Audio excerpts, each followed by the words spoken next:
Good morning, everyone. My name is Jimmy Miller. I am the development consultant for the LISC New York Land Opportunity Program.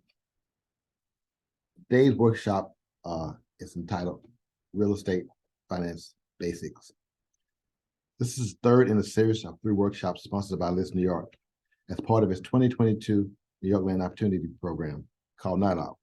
These workshops are designed to provide the participants in the 2022 NYLOP cohort with some basic information about the affordable housing development process. LISC New York is sharing these workshops with other concerned individuals and organizations with the hope that it will help to stimulate their interest to help solve the affordable housing crisis in New York City. Workshop 3 focuses on the essential elements of how to financially structure a real estate development deal, including how to put together a development team, as well as how to value your real estate and how to ensure the deal is financially sound.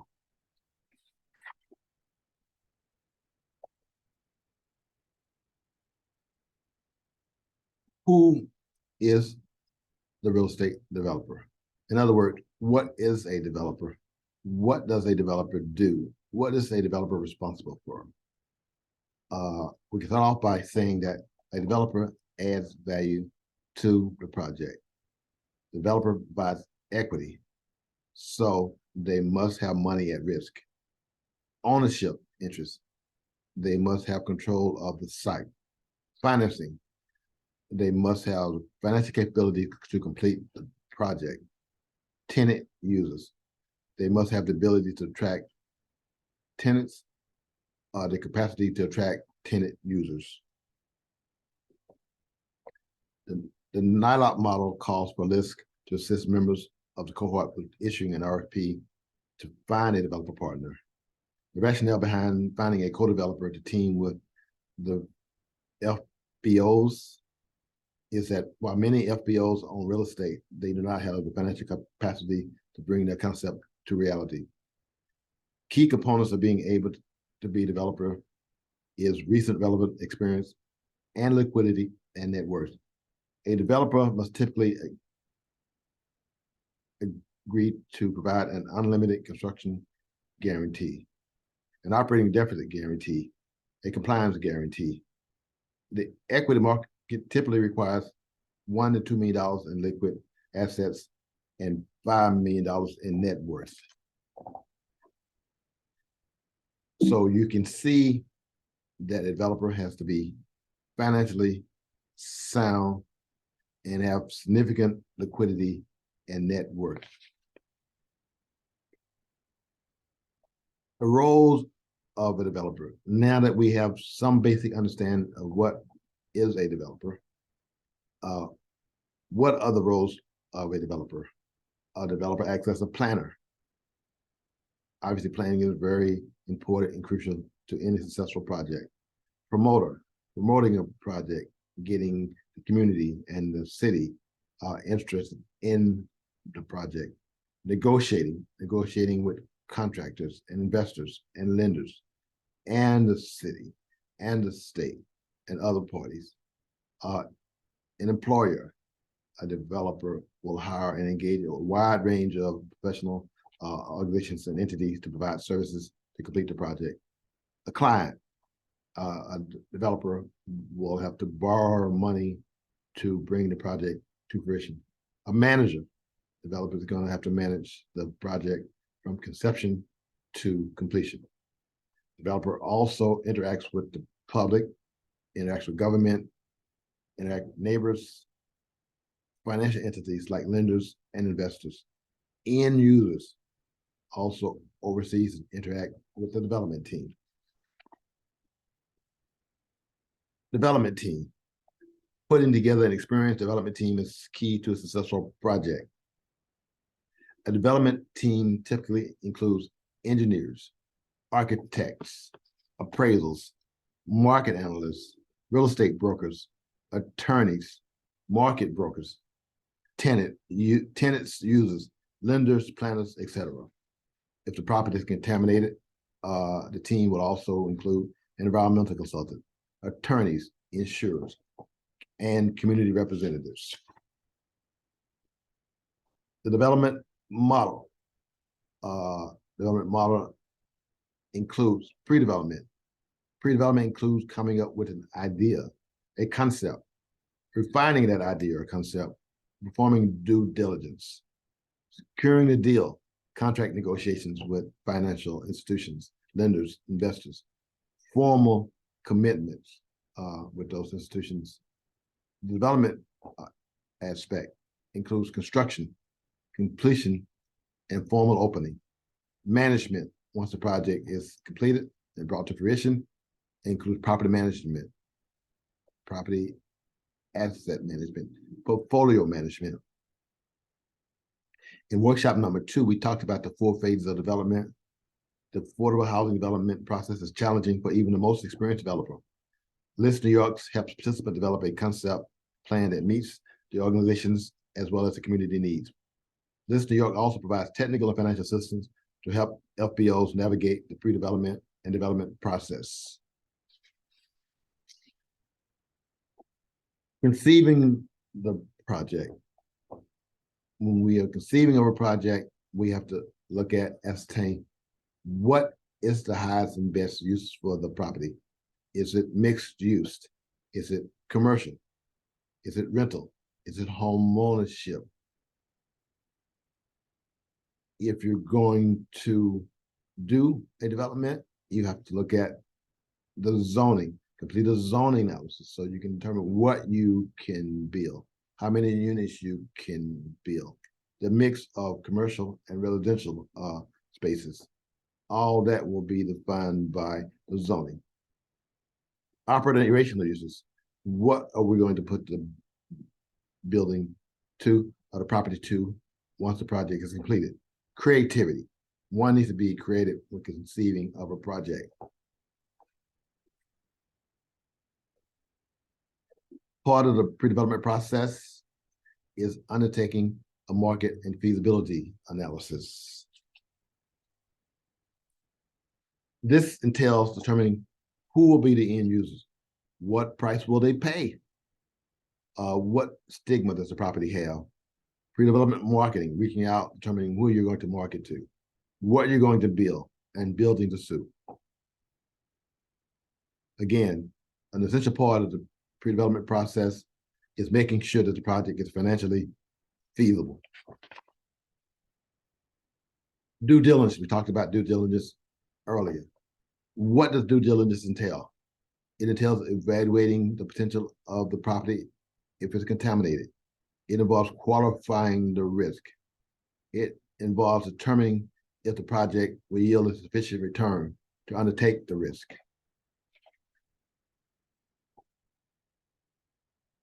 Part of the planning process and pre-development process is developing a pro forma. What is a pro forma?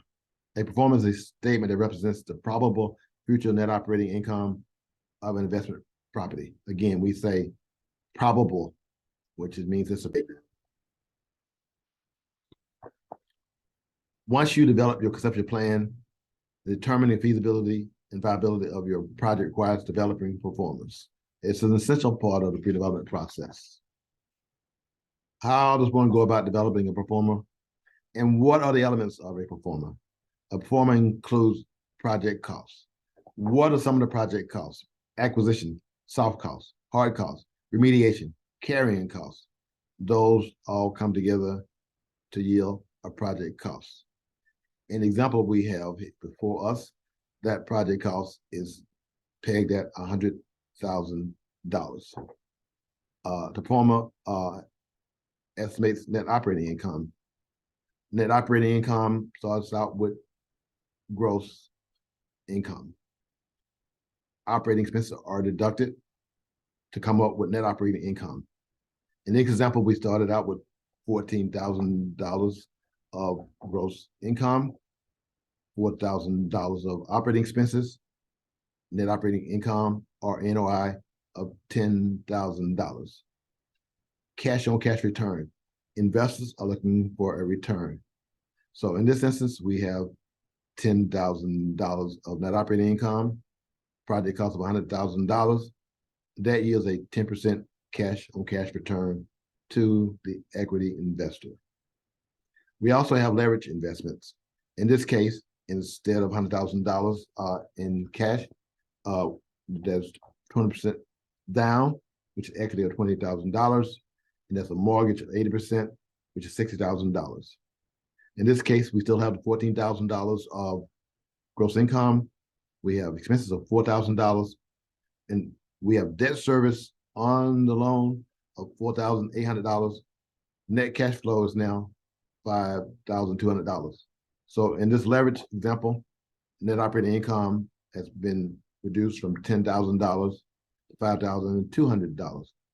But since it's a leverage deal and you're only putting down $20,000 in equity as opposed to $100,000 in a non-leveraged deal, the cash on cash return has increased from 10% to 26%.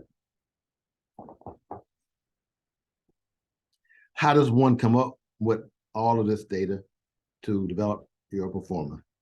I typically look at the historical data on comparable projects. They can be used to help me determine project costs, operating expenses. Project costs can then be adjusted for regional variations and for high-cost areas like New York City. Income and operating costs can be obtained by looking at recently completed comparable projects. Insurance costs can be obtained from insurance brokers. RS Means is one online source of estimated construction costs. The New York City Rent Guideline Board publishes the price index of operating costs, and that provides a useful jumping off point for projecting operating expenses. The return on investments is extremely important to the equity investor, and NOI will help determine how much debt the project can support. Capitalizing your NOI can help you determine the value of your property. Various factors define the cap rate for rental property: the property's current income, the future rent forecast, the property's future appreciation, and investors' appetite for risk. Again, in the last example of talking about a performer, we talked about starting off with gross income. What is gross income? Gross income is the total income attributable to the real property at full occupancy, but before vacancy loss. So in the last example, we had $14,000 for gross income, and that was before applying the vacancy and collection loss.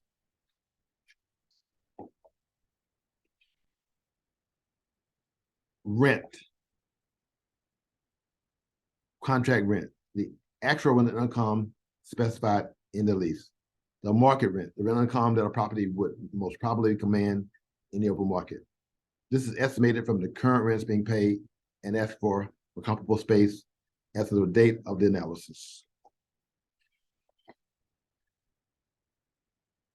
There are a lot of terms that one needs to be familiar with when one is putting together a real estate project and when one is putting together a pro forma. Vacancy and collection loss. Vacancy and collection loss is an allowance for reductions in potential income attributable to vacancies, tenant turnover, and non-payment of rent. Effective gross income, the anticipated income from all operations of the real property after an allowance is made for vacancy and collection loss. Operating expenses, the periodic expenditures necessary to maintain the real property and continue production of the effective gross income, assuming prudent and competent management. Net operating income, or NOI, is the actual or anticipated net operating income that remains after all operating expenses are deducted from the effective gross income, but before mortgage, debt service, depreciation, and replacement reserves. So again, those are some critical terms that one must understand when putting together a real estate development project and when putting together a pro forma. Again, we talked about potential gross income. Potential gross income, again, less vacancy and collection loss yields effective gross income, also referred to as EGI. EGI, less operating expenses equals net operating income, again referred to as NOI. Another important term that one needs to understand when putting together a project and understanding the value of a project is value and cap rates. We spoke earlier about cap rates and how they're used to determine property value. From this example that we're about to discuss, you'll see that the higher the cap rate, the lower the property valuation. In this example, we have $120,000 of net income and a 12% cap rate.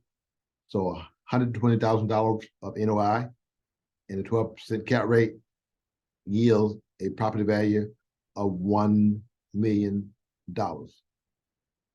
The same $120,000 NOI and an 8% cap rate yields a property value of $1.5 million. Again, in the third example, we have $120,000 of NOI and a 14% cap rate, and that yields $857,143 for the property value. So you can see, again, the higher the cap rate, the lower the property valuation. I just want to go about determining the cap rate. Cap rate involves risk, but typically cap rates can range from 8.5% for downtown office property to 9.1% for suburban office property to 8.5% for apartments. And again, the financial market will help you ascertain what the cap rate is as well. But again, the cap rate is essential for one to value their property and figure out what the property is worth. Financing phases. What are the financing phases? Land acquisition, construction, permanent sources of capital. Again, those are your typical financing phases. Sources of financing. When I'm putting together a project, always trying to determine how I am going to fund this project. It doesn't do any good to put together a great conceptual plan and have a great project if one cannot finance the property. So we have conventional financing from banks, community preservation corporation, pension funds are a good source of conventional financing. We have unconventional financing, FHA 221D4, Fannie Mae TAIL program are just some commonly used unconventional financing. Government financing, government incentives, the low-income housing tax credits, historic tax credits, new market tax credits. In New York City, we have financing provided by the Housing Preservation and Development. We have financing provided by the Housing Development Corporation. And in New York State, we have housing financing provided by HCR, Housing and Community Renewal. So those are just some of your typical financing sources. We talked about valuing your property. We talked about the cap rate. There are three ways that one can typically determine what a project is worth. The income basis, we talked about the capitalization rate, capitalizing the NOI. That is one income basis of determining value. Another income basis of determining value is called the gross rent multiplier. For example, a project with a gross income of $1 million and a gross rent multiplier of 5 would yield a property value of $5 million. And again, note, in this case, you're using gross rent and not NOI or gross effective income. So comparable basis of determining value, finding comparable properties, replacement value, determining what it costs to replace those properties. So those are three methodologies for determining what a project is worth. Income basis, comparability analysis, replacement value. Pro forma analysis, again, help us determining how much, when, the time value of money. Scenarios analysis, sensitivity analysis, what is the yield, the internal rate of return. All those things can be ascertained from the pro forma analysis. How much money can I borrow? Again, I always look at how much money I can borrow. What is the maximum debt capacity of the property? Those are some of the things I look at when I'm conceiving of a project. We talked about determining how much NOI. NOI is the essential element in determining how much money I can borrow. And the example that we're about to discuss, we have $2 million of NOI. We have a debt service cover ratio of 1.2, which typically means that I will be able to use 80% of my NOI to finance and to determine my debt capacity. So once I know what my NOI is and I know what my debt service ratio, coverage ratio is, next important element is determining the interest rate and the term. In this case, we have a 6% interest rate and a 25-year amortization period. So all those factors being considered, a $2 million NOI, 1.2 debt service coverage ratio, a 6% interest rate, yields a maximum debt capacity of $21.3 million.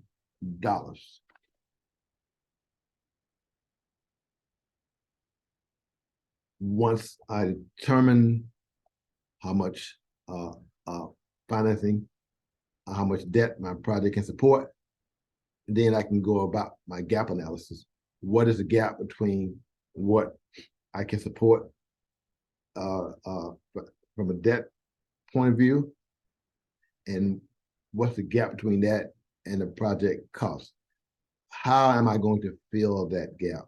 And then in the case of affordable housing, I'm looking at those sources of financing that we just discussed a few moments ago. So I'm always focused on how am I going to fill that gap? How long is it going to take me to fill that gap? What is the likelihood that I'm going to fill that gap?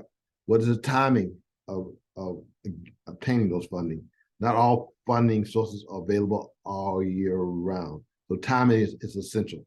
So not just enough to determine that the funding is available, also need to determine when it's going to be available. That ends my presentation. I hope